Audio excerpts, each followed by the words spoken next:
Good evening, and welcome to Screams from the Grave. And this week, we're going to be talking about another excellent Lost classic. Megadeth, So Far, So Good. So what? Pass me the needle. Whoops. That was a loaded statement when you're referring to that album, buddy. That was. God, what yeah. vinyls do you not have? The Village People. I don't. Yeah, I definitely don't have the Village People. Every time we do a show, you're whipping out the vinyl, showing off. Well, because this is all stuff I like a lot. Wait, says the guy with the friggin' Nobody Beats the Whiz behind his head? Come on. That is true, actually. That's where a lot of these have come from. Yes. I mean, I got a china cabinet behind me. At least you know I eat off plates. I mean, come on. I ate off CDs. What's wrong with that? Depends on what CD. Touche. But Greg, you must have some awesome record collection. I mean, just every week you're just showing off. I don't have as many as other people I know, but I've got everything I have for the most part is way rarer than what a lot of people have. Like, for example, I probably only got about maybe 510 of them altogether. Oh, that's my buddy's got over like 2,000, but what I have is worth like 15 grand more than his because of all the ridiculous death metal records and shit I have. So it's all about quality, not quantity. There you go. Exactly. Yeah. Well, I get the stuff I really like, and some of that shit is really obscure, but I'm at a point in my life where I do occasionally like a few new bands, but for the most part, I'm happy just listening to what I like the most over and over again. And that's all that matters. Actually, a guy on my route, I constantly bring him records every single day, and he comes to the door the other day and he goes, "Hey, have you ever heard of Discogs?" I was like, "Yeah, of course I have." And I'm like, "Oh no, now he knows Discogs, so we're just gonna get more and more and more." Yeah, because you get a lot of good deals on there. But he's a cool guy. He's insane. He's got a lot of records. So what's today's album? Who picked today's album, by the way? Why, John? Did I really? I think it was a joint conversation. It was kind of collaborative, but your passion for this record really inspired me, and it really made me want to do this. Actually, yeah. Passion. For this record. Yeah. Really? All right. Good. Yeah, love it. Good. My favorite Megadeth record. Hands down. And I love it as well, but I wouldn't quite go that far. But when he gave me his reasoning, I have to say I agree with the majority of it. Interesting. And I don't consider it their best album now. I will add that caveat. But I consider it my favorite album. Interesting. And Lou, in our chat, you said that you don't remember this album being as good as it was. No, and I admitted to the guys that my biases led me more towards Rust in Peace. That's actually in my top 10 favorite metal albums of all time. So I rediscovered So Far So Good, So What, as per John's recommendation, and just listening to it again, it's so much better than I remember it. Which is funny because the version I heard is the remastered version, which I absolutely despise. Oh, yes, God damn. But again, it's like if you could cut through the bad remix, remaster, whatever you call it. I call it retardation of good music. It's got some classic Mustaine written anthems on it. So it's the, how would I say it? It's the black sheep in the Megadeth family, because it doesn't have Samuelson and Poland, and it doesn't have Menza and Friedman, and those are the two lineups that people most associate with Megadeth. It's got Beeler and Young, who people wonder who the fuck are they, but as an album, it's a great find. Yeah. I have an interesting aside about Young too, because he was on my friends list on Facebook, and he's no longer there because of a comment I made. We like well, dirt. the funny thing was, I thought I was being hilarious, and then he called me a jackass on the comment, and I thought that he was in on the joke, and so I just laughed at his comment of calling me a jackass, and then he removed me from his friends list. Wow, you must have really triggered him. Yeah, and I don't even remember what it was anymore. But anyway, see you later, pal.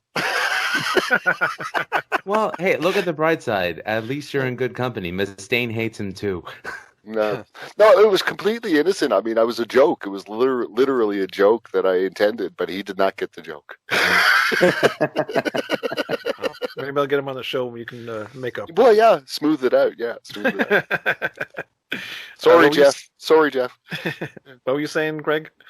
You were going to chime in with something. You forgot. I don't remember. That was like 2 minutes ago, dude. Yeah. Sorry, I'm trying to get We moved way past it. You were talking about the horrible remix from 2004. Yes.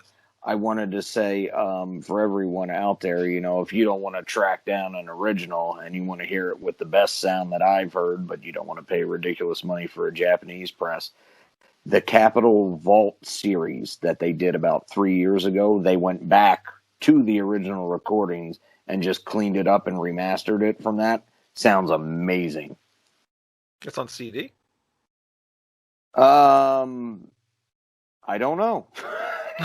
Well, where would you get it? It's on record. I don't. Oh, so they remastered it and put it on a record then? Yeah, I believe they did do CDs of it too. Yes, it's called the Capitol. It's called the Capitol Vault series. I'm pretty sure they did both. What were we saying, John? Oh, sounding fantastic is one thing that you never hear about this album very often, especially from the band. But no, compared to the first two albums, in my opinion, yes, it does sound fantastic. But I'm triggering Greg. Yeah. Me too.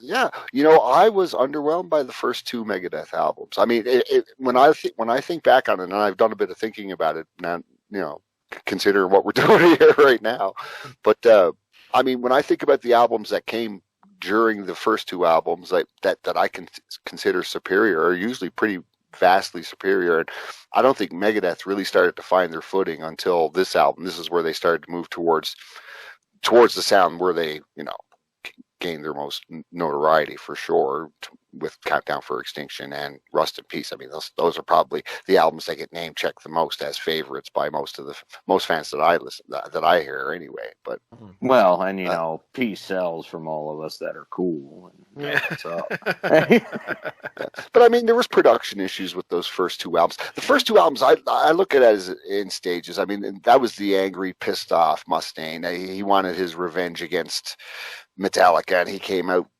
guns blazing and really fast, heavy. He wanted to wreck the house, basically. That's the way those albums come across to me, and it's with So Far that you start seeing a refinement of his music, that where the songs were more song based. They were becoming more musical per se, less about the bombast, less about cranking you over the head or pitting your ears back with speed, and more about nuance and going to different places that they hadn't gone before.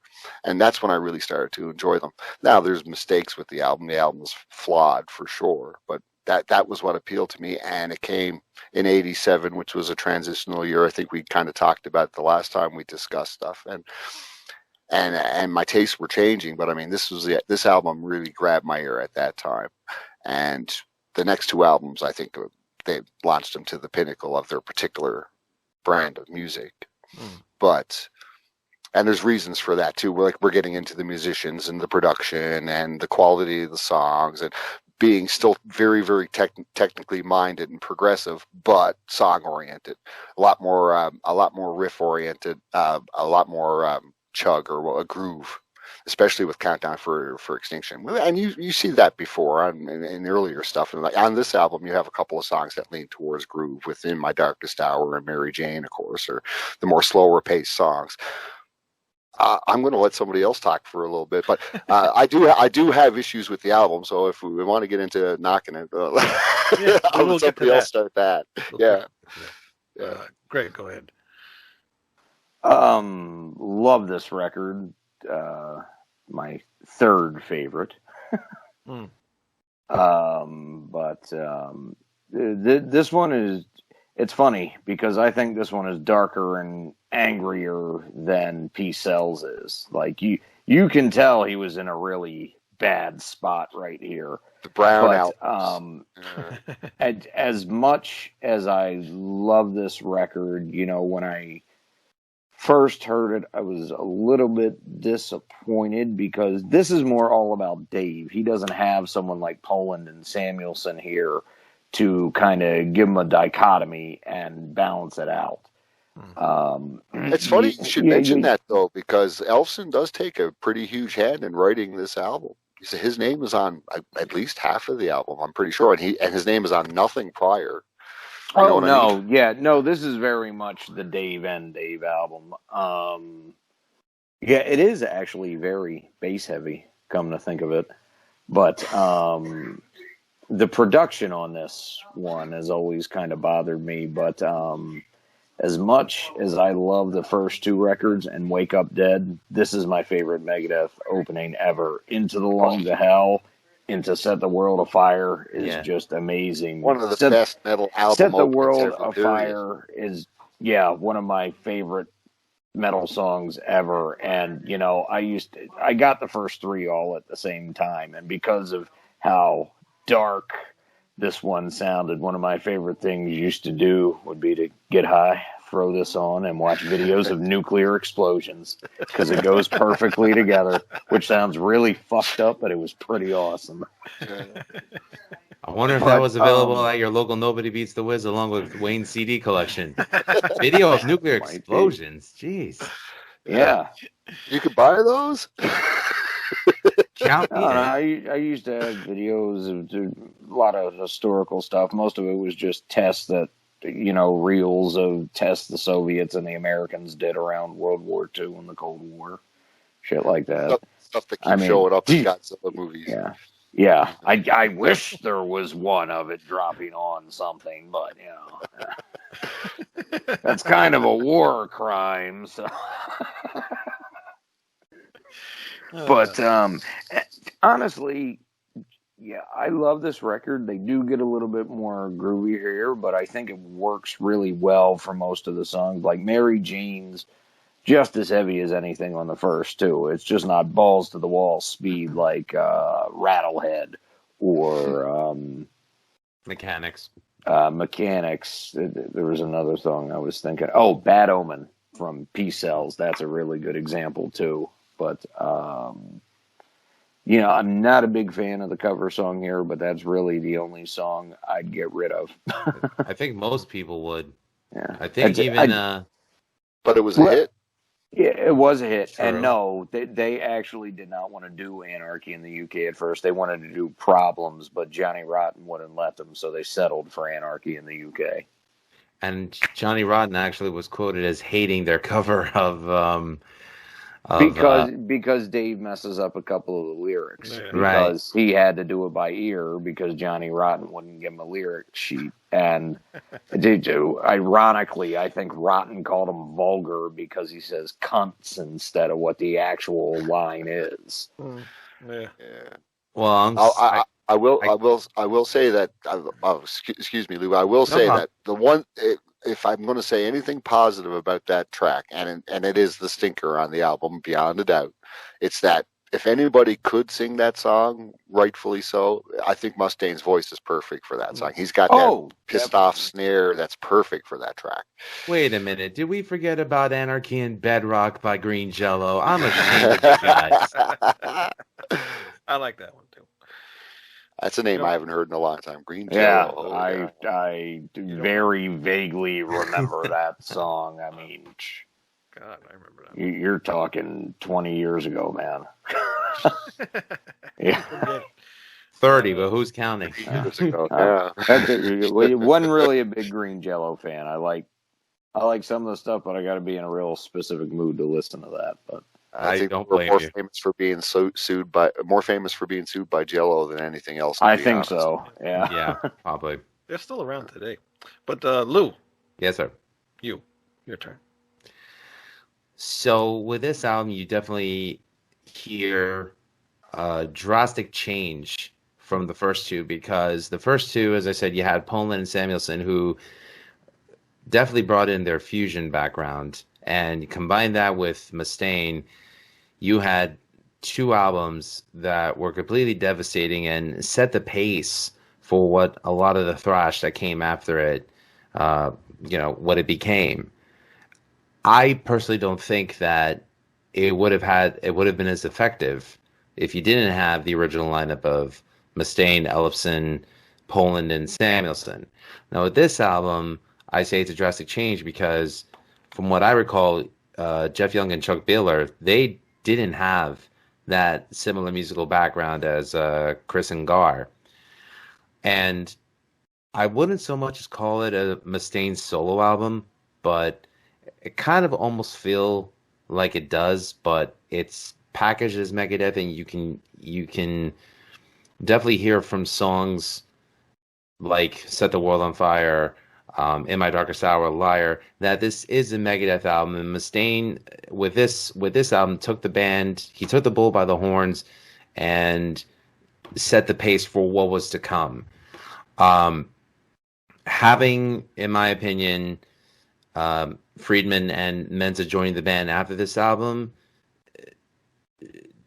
definitely,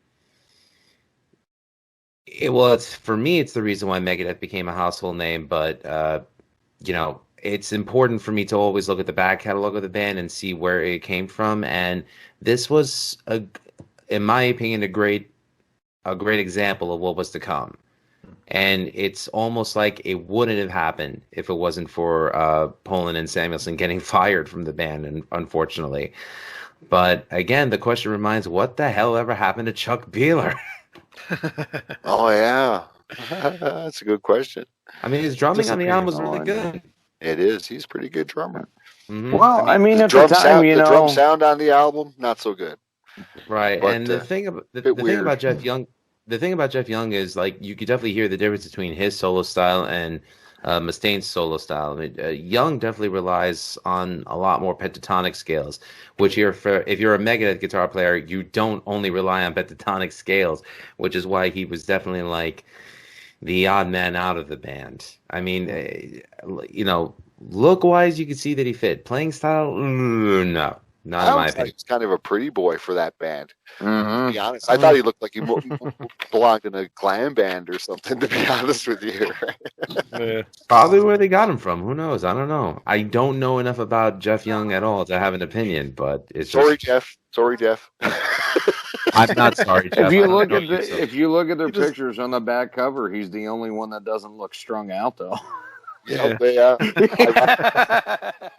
By the end of the tour, that wasn't exactly true, I don't think.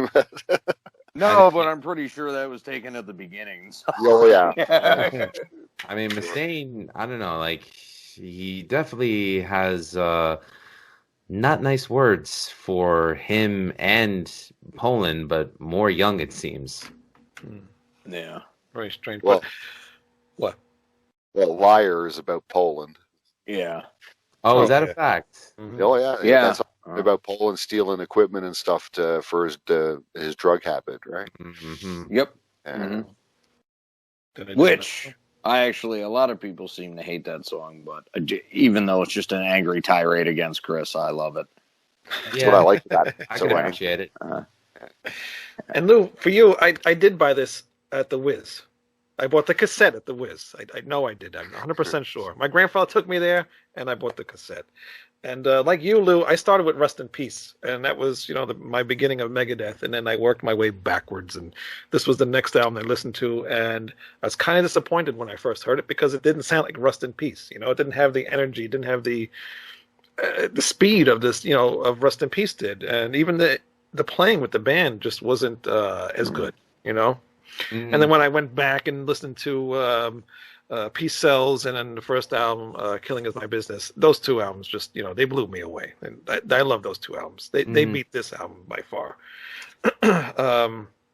But you guys all love Into the Lungs of Hell. I really don't care for it. And Set the World Afire, I don't even care for that song either. Well, again, I kind of skip what? This. Yeah, to piggyback on what you say, you don't care for instrumental tracks, so that's probably why. That's, yeah. And But it he also said seems Set silly. the World Afire, too. I mean, how Yeah, I can don't you really not care. love that song? I just don't. I just never did. And yes, the ink spots, man. Crooning. 1940s crooning. Come on. I mean, that song is still in their set list for the most part, right? Isn't Set the Is it? World on Fire still in the set Yeah. list? Mhm. Oh, So, yeah. there you go. It stood the test of time. But I always thought it was silly to start the album off with an instrumental. It just was weird to me. I don't know. We Whatever. just covered Coroner, and you're saying that? Really? They didn't start their albums off with an instrumental. Greg, he's fired. Yeah, he is. Good. I don't want to do this show. No, they don't always start on themselves with an instrumental, but They don't. But you know, the album grew on me. What the hell was I gonna? I actually did like Anarchy in the UK. I don't like it so much now, figures. but I don't have a problem with it like you guys do for some reason. I don't know why. Problems was a better Pistols cover by Megadeth. I didn't like that one. That song in general is just a better song. Honestly, I don't really like Anarchy in the UK as a song. I mean, Dave's voice sounds good on it, but Problems, just the way the song itself is written, fits Megadeth better than Anarchy does. Yeah. And the other thing with the drum sound, and what actually, the only good thing I got out of the remix and remaster, because it does give you like a history of the album. The reason why the drum sounds so weird is because they had the drummer play just the drums on their own. After he was done recording drums, he went back and did all the cymbal hits. Mm-hmm. Yeah. And that sounds totally stupid, you know. And you can tell that there's something wrong with the way the cymbals are from the drums. A syncopation issue. It really sticks out on Hook and Mouth. Yeah. Yes. The whole album, really. It's just a weird way to record everything. But the reason why they did that is, I guess, because they wanted to get the cleanest sound they could out of the drums without any cymbal bleed. And that way, if they had to patch anything together, then it was easier. But totally backwards way to do things, you know. Just play it right the first time. But not many can. No, not many can. Shit, it took me 4 years to get 8 songs down. I mean, that's terrible. So I know the feeling. Mary Jane's an awesome song. I mean, that's a classic Megadeth song for me. 502 is really cool. The fucking thing I hate on the remix version, that part where they have the car crash, they totally kill it on the remix version. Do they? Totally kill it. Oh, it's terrible. On this version, you hear the explosion. You hear the glass, shattering and everything. On that one, it's just like there's none of it. It's just gone. They got rid of it. Weird. It's terrible. And In My Darkest Hour, one of the top favorite Megadeth songs of all time. Oh, yeah. And then we discussed Liar. That one was okay. And Hook and Mouth is a really great ending for this album. Just in general, any album, really. And I just think it's funny. I'm not a fish, I'm a man. Hook and Mouth. It's kind of weird line to end the album on.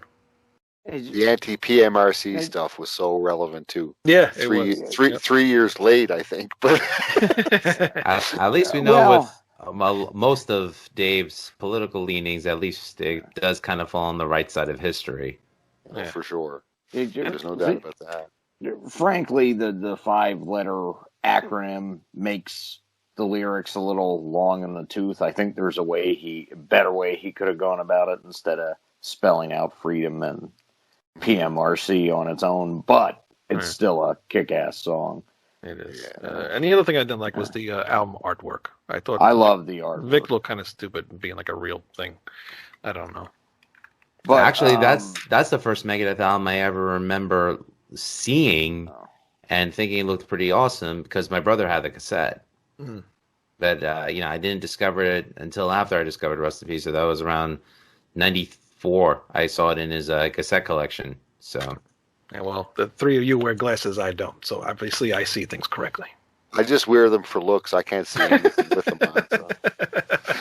So. But it's just to hide the length of my nose. I can't think of a better. I can't think of a better comment than that for myself. So. Yeah, he wins. Yeah. It's to make my 5 head look bigger because it's not a forehead. If Luke could put them on his forehead, it would be all right. What, Craig? Because I do love this album, and even though I love Rust in Peace, I actually like this one better than Rust in Peace. But originally, when I first heard this, even though I liked it, it took me a little bit to get into it. it doesn't disappoint me, but the fact that there weren't any like time changes or any crazy fusion shit like they had done on the first one, it was a different change of pace with how straightforward this was, and I wasn't expecting that at the time. I think it was too soon to go to that extreme, I think, in a way. No, but it does work excellent on its own, but I can see how people have a hard time with it given what surrounds it, because it really does stand completely on its own. Mm-hmm. Yeah. My biggest critique outside of the Anarchy track, which I think was ill-fitting and a poor choice, because if you really think about it, it's a pretty short album. It's the brevity. It's pretty brief, and if you throw in the fact that one of the tracks included is a cover song, I mean, it's a pretty lazy album. Now, of course, they were all too stoned. I mean, Dave was probably at his worst moments when it came to his heroin addiction. So they're probably not paying a lot of attention to what's going on a lot of the time and writing music. You know what I mean? But outside of that, I did have a problem with the sequencing. Because if you really think about it, I mean, side one, okay, now outside of your opinion now, Wayne, but I mean, it starts off spectacularly as far as I'm concerned. It doesn't get much better than that beginning. And then you go automatically into the cover song. And then it kicks into Mary Jane, which is a complete change of pace altogether.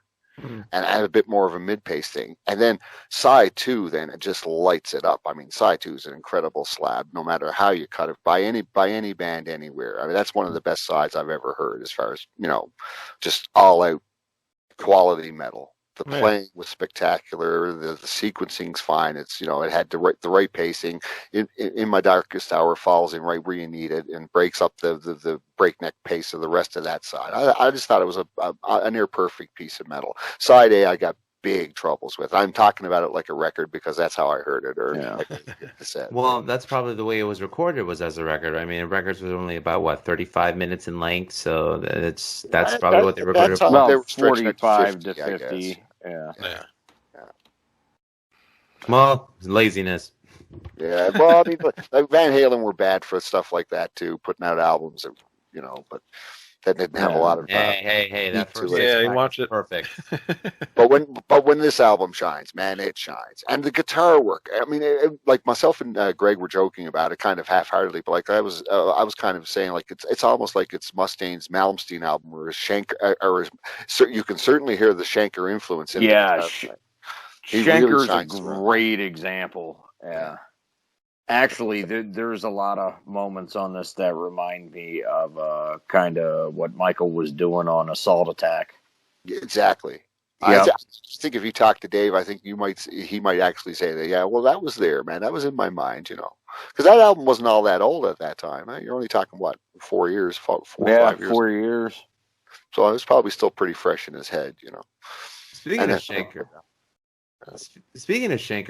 I just think it's funny that recently Dave Mustaine just announced a deal with Gibson Guitars. So it's just funny how Michael Schenker went from Gibson Guitars to Dean. Dave Mustaine went from Dean to Gibson. It's how much of a Schenker fan are you there, Dave? Yeah, and they both used to play Jackson V's. Yeah. Oh, yeah. Wait a minute, Schenker played a Jackson V? Yeah. Mm-hmm. Or wait, no, it might have been a Gibson. Yeah, I thought he was. Who's Schenker? No, Schenker didn't. His was a Gibson. Schenker it was played just all a V. Yeah. Yeah. Dave only Schenker Dave had a sponsorship with someone else at one time. Man, you might be right, because I can swear I remember seeing a Schenker ad in a magazine somewhere, and it wasn't Gibson. It wasn't. I know he used someone else at one point in time, but I can't remember who it is now. Yeah. That's a Michael Schenker Flying V. Oh yeah, he has his own custom. Yeah, his own. Oh yeah. I think it's funny. Scott Ian actually has a Jackson Flying V that's in the same the black and white design as the Schenker model. I just saw that. I'm like, I want that. It might be just a rip-off guitar or something that I saw, and I'm mixing up history. Who knows? Could be. I don't know. But yeah, If we are, sorry, but Mike. Shakerisms on this album run straight through, especially, and I just love the breakneck soloing on this album, where it was the solos themselves sounded more composed, more written, if you know what I mean. They had a beginning and a conclusion, whereas on the previous two albums it was a bit more of a cacophony to it, a bit more of a wildness, a bit more of a brutality to it that didn't exist. This one was a much more refined album when it came to the guitar solos, I thought, and the riffs were really fun on this album, really memorable stuff. Yeah, very interesting. Lou, anything else you want to add? It's a great album. It's a great timepiece for 1987, 1988, especially when it comes to what thrash metal was, what is becoming, and where it went. I would definitely recommend everyone to check it out and come up with their own opinion about it. It's not a bad album, like I said. Looking back on it, I remember that I wasn't a big fan, but listening to it now, I misjudged it. So, It was always one of those that album that I did not go to that often. I took those two songs that I liked, Mary Jane and what the hell was the other one? In My Darkest Hour. Always went to those. Oh, and the other thing too, on the remix version, they added a fucking intro to that In My Darkest Hour, the acoustic intro. Right, that was not on the original pressing. Was not on the original. What? Actually, yeah. Wow, I'm glad I only ever heard that once. that was Michael Wagner. No, that's the Paul Lanny mix, I think, and Michael Wagner removed that from when he mixed the album before it was released initially. I think. Yes, it was always I believe there. You're right. No, I think John's right about that. I think they removed it from the actual album, and then on that Mixed reissue, they added as a bonus track. Yeah. No, it's on the actual album. Oh, is it really? Yeah, it's on the part of the actual album. Well, then they added it back in because they cut it out from the original press. Yeah. And then also too, when we were discussing in the chat, horns in the intro. I mean, Greg, you said they were there, but you really don't hear them on the original. The horns have always been there, and the original American CD press sounds like shit. It's brick walled to hell. I am used to the Japanese one, which is how I've always had it, or hearing it on vinyl, which on vinyl they're not horns anyway. They're synthesizers. Well, either way, case in point, it's there. You can hear it, but they bring it out way too much to the front and make it way too obnoxious on that remix. And it sounds like synthesizers. It does. Yeah. By the way, one thing I want to add to provide some context, I guess, as to where Megadeth was at this point in the career. Watch the Decline of Western Civilization Part 2, because Megadeth is one of the bands highlighted in this film, and I actually think that the music video for In My Darkest Hour comes from this film, if I recall correctly. So just kind of goes to show you the kind of headspace Dave was at when, the thing about that film that's most remembered is Chris Holmes drinking water out of a bottle of vodka. Dave was getting so high back then. He actually mentioned this before. When Penelope approached him and shot the scenes and came to him with the idea, he didn't quite realize what she was talking about. He thought it was going to be a documentary about thrash bands in the Bay Area. When he saw the finished movie, he was very pissed off that Megadeth was on the screen with all those glam bands. Lizzie Borden. It seemed like the only one that had a good time was Ozzy making bacon and eggs in a bathrobe in the kitchen. It's just, ugh. Oh, and I'm sorry, of course, Gene in the lingerie store. Yeah, the stagey stuff. Yeah. Paul. It was all staged, actually, most of it. Most of those interviews were. Yeah. Especially pretty much Paul. Everything in that movie is staged. Especially Paul Stanley of Kith in a bed surrounded by a bevy of beautiful women. Come on, Paul. Who are you fooling? Greg, anything else you want to add to this album? No, just that it's great and everyone should grab it. That's right. 1 to 10, what would you give it? Oh, me? I'm still talking to you, yes. Sorry, I didn't realize. I go 8.5 on it. I can't quite give it a 9 just because it's so short and Anarchy. I just lose points for that. And then the production irritates me a little bit with it, but Interesting, John. Now this is kind of funny for me because it's my favorite Megadeth album, but I'm giving it an 8. I'm knocking off 1 for Anarchy, and I'm gonna knock off 1 for the brevity and the sequencing. Okay. I thought side 1 was a complete dud. Sorry, even with the wonderful beginning. What would you switch around to make side 1 better? I'd eliminate Anarchy entirely. Yeah. But see, you need another track. Right. Yeah, you need another track to fix the album. You really would. And I don't think any other track. I'd take the No More Mr. Nice Guy cover, even though that's the next lineup. Like yeah. But I mean, just a different song, it wouldn't really matter what it was. But I mean, it's tough because there isn't anything else you can add. And to drop from that high that you start with into that more slower pace of Mary Jane, I thought there should have been something else there to balance it out a bit, something a bit more speedy. Like side 2, it has a perfect balance, I think. Interesting. Yeah, I just grabbed the remaster just to see if there was anything extra on there, but there wasn't any other song. The iTunes version has, I think, 4 more tracks. It's got the Into the Lungs of Hell Paul Lanny mix, Set the World on Fire Paul Lanny mix, but there's Mary no Jane and In My Darkest song Hour. There's no other extra song. Oh, right, okay. No, I don't think they recorded anything else. No. Well, I mean, In My Darkest Hour and Set the World Afire date back to 1984, actually, when they started off in their original forms. He was kind of reaching for songs at this point because of where he was at personally with losing the, half of the original lineup and just not being in a good spot. So given what was going on there, I think he actually did a pretty damn good job song-wise with filling out the album. But with having such little material to work with, how can you really sequence it to make it better? You kind of can't. It's a little tough. Very true. Lou, what would you give this album? 7. Wow.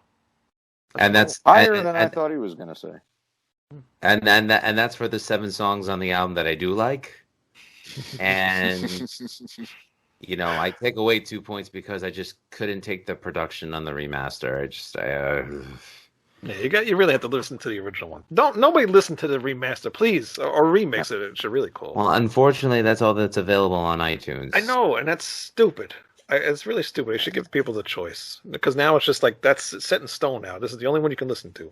And I hate that. And I don't know if that's by design from Mustaine himself or from Capitol, but I don't know.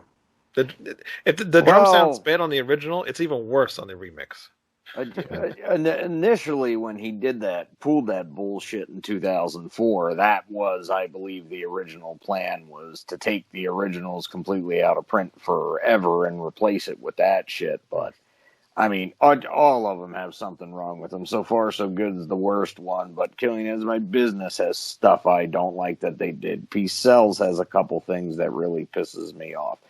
Rust in Peace, they change whole parts to different takes of songs. I don't want to hear it. I haven't heard it. I don't want to hear it. I don't want to hear it. The only thing I could say is that one does sound really, overall sound of it sounds really good. The drum sound awesome on that, but the things that they changed, it's terrible. I mean, for someone first going in and just hearing that, and that was the only version of Rust they ever heard, it probably wouldn't bother them as much. But them alternate guitar takes and shit really drive me nuts because it's not supposed to sound like that. Nope, no, it throws you off. Yeah. I really hate this revisionist shit that people try to do with remasters and remixes. It's like, just leave them as they were. Or if you're gonna change them, then I agree with Greg. Give them the option of which version they want to buy. Yeah, I've heard remasters where there was a lot of low end that was added that was necessary. I thought, and improved the sound on them. Other than that, when it comes to remasters, very, very rarely did they succeed for me. I mean, making them louder Yeah. Pretty much. One that actually just came out that they did a great job with is they just went back and remastered Hallows Eve's first album, Tales of Terror, from the original tapes, and it sounds great. They fixed the low end; it doesn't sound as thin as it used to, and they fixed all the dropouts because they actually went back to the original reels and repressed it. So sometimes they do great with them, but when they get into remixing stuff, even as much as I love the guy, when Zappa pulled that bullshit in the late 80s with re-recording a bunch of the original parts with shit off of his synclavier, God, that upset me. But There's only now- been two bands. What? now both versions of those are in print, so that Megadeth should follow suit. Exactly. But only two bands I've heard remixes from that actually sounded good is Iced Earth and Halloween. The first Iced Earth album. Yeah, that one they did a really good job on that remix. Yeah. But otherwise, I mean, maybe Blind Guardian had maybe one or two albums that I think they did a decent remix on, but most of the time remixes just do not work. And I'm going to kind of almost agree with Lou. I'm going to do 7.5 on this album. Because it does have that nostalgic feel to me, and I do like the album. It's just, I just don't like how it starts, and a couple weird things. But for the most part, I like the album. So it's definitely a It's a grower. yeah, it's definitely a grower. But Interestingly enough, while it's my favorite album, I'd actually give the next two albums probably perfect scores. Really? Even for Yeah. Countdown? you are a huh? weird person. Yeah, Interesting. I would. I think that's a fantastic album, especially when you consider the like Mustaine accomplished what he set out to do. He wanted to conquer the thrash world, and that's the album that he finally did it with. That's the one that took him to the top. While Metallica were off diddling around making Load and Reload, he was kicking ass and taking numbers with Countdown. I mean, come on. Mm-hmm. He pulled off what he wanted to do, so you got to respect the man. And the album is a fine piece of. It is. It's a good album, at some point. but for me, the first one was some filler. It should have been shorter, but that was the beginning of the CD age. So, Right. I do want to give some love for one remaster that came out recently that actually sounds amazing, and that's the Black Sabbath Volume 4 Super Deluxe. That actually sounds really good, and Steven Wilson did a really good job remixing the songs on that. It worked. You know, personally, I love the original Sabbath records, the grittiness, the muddiness. You know, again, it's perfect in its imperfections, but the remaster, I'd give it a listen. I'd recommend it. I have my surround system dismantled at the moment, but some of Wilson's surround mixes that he's done over the last Wilson's amazing. 15 years or so, man, he's put out some incredible stuff. Mm, Amazing. I love his surround mixes. Because he's a fan of music and he's a fan of good sounds. So, you know, guys like him are what more of the music industry needs. Mm-hmm. Speaking of remastered, I just got this in the mail the other day. Wild Ride. Go check it out. Oh my God. Mick Tongue Watkins. twister. Thank you. Mick Watkins. Wow. This is his band, Wild Ride. Starts with a W, YLDRYDE. Not spelled the normal way. But go check it out at their Bandcamp. And also add him on YouTube. He's got a YouTube channel reviewing albums. Very cool guy. And Lou, where can we find you and your show? Well, you can find me weekly on the Rat Side Review. And you could also find my podcast, Music is Life Podcast, on YouTube and wherever you can find your fine available podcasts. iTunes, Amazon. Apparently now we're on Pandora. Yeah. I'm not going to repeat the joke that I used on the show because it's dead by now, and hopefully so is Trap by the time this episode airs.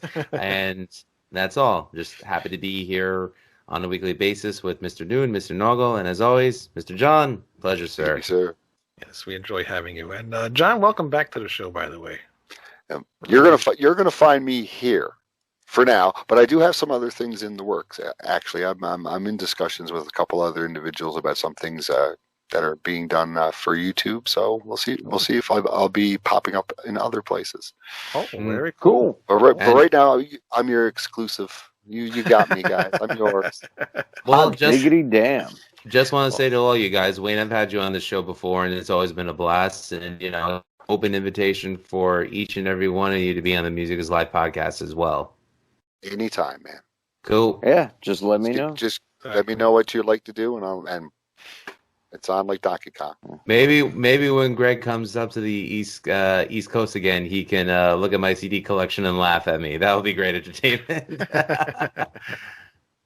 I Let's gotta make start a border unboxing run mine. and just go right to John in Canada. Yeah, why not? You gotta come way north. I'm not that far away from the tundra, man. Yeah, I know you're not. It would be a long fucking trip, but it would be entertaining. It was only minus 37 today and snowing at the same time. God. Well, a pint of Molson in your honor, my friend. Cheers. Thank you. Cheers back at you. You enjoy that Molson. Best beer in the world, Canadian beer. You know that. Molson Triple X fucks you up real badly. That's all I'm going to say. Anything with a black label, I stay away from. I don't drink it all, but if it has a black label, I tend to stay away from it. I run to it. I run to it. All right. Well, please go visit ratsaladreview.com. Check out Lou's show. Check out all the other shows that we have. Right Opinion, Old Man Metal, Vieira Vault, Beyond Bushido. Am I forgetting anything else? Suck my balls. Suck my balls. That's right. And you can all suck my balls at ratsaladreview.com. And find us on Spotify, Stitcher, and also add us on Facebook and Twitter and Instagram. And we will see you next time. Hold on. What about John dropping his message board? Oh, my balls? Yeah, drop your balls. He's like John, really, keep his your balls balls. dropped a long time. Well, I didn't realize it was New Year's Eve. I have a message board on Facebook called Circle of Hands. It's just a little private group, but if anybody sees this and would like to check it out, it's a random, do whatever the heck you want, whenever the heck you want. It's no rules. Send us a message at Rat Salad Review and we'll make sure you get an invite. Exactly. There you go. Well, there's only one cardinal rule, and that we could all agree on: don't be a dick. That's it. Well, that's it, right? And no fucking Sammy Hagar video. Oh, amen to that. But Wayne, cut the show. I'm trying. If you want us to do any kind of album, write it in the comments and let us know what you want to do. Let us know what you think of the show, and we will see you guys next time on Screams from the Grave. Peace.